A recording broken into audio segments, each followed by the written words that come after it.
Wagi ang pambato ng Pilipinas na si CJ Opiaza bilang first runner-up sa ginanap na Miss Grand International Coronation Night noong Biyernes, October 25.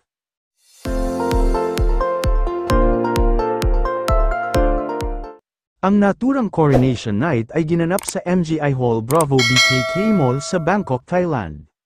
Si CJ ay ang representative ng Pilipinas na nagmula sa Castillejos, Zambales at ang itinanghal na 2024 Miss Grand Philippines noong Setyembre.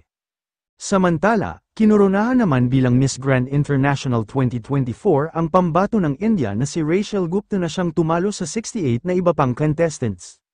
Mismong si Lucy Anna Foster mula sa Peru na nagwaging Miss Grand International 2023 ang naglagay ng kanyang korona.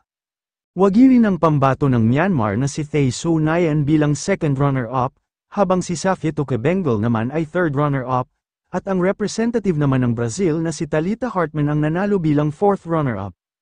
Sinundan naman ni CJ ang yapak ni Nicole Cordovs at Samantha Bernardo bilang first runner-up sa international pageant noong 2016 at 2021, ito ang pinakamataas na placement na nakamit ng Pilipinas sa naturang beauty pageant.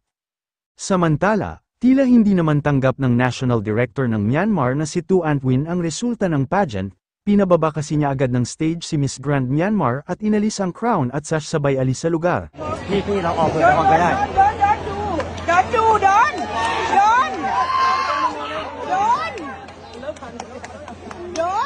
Maging si Miss Grand Myanmar mismo ay tila nagulat nang tawagin ang pangalan niya at koronahang Miss Grand International 2024 second runner-up.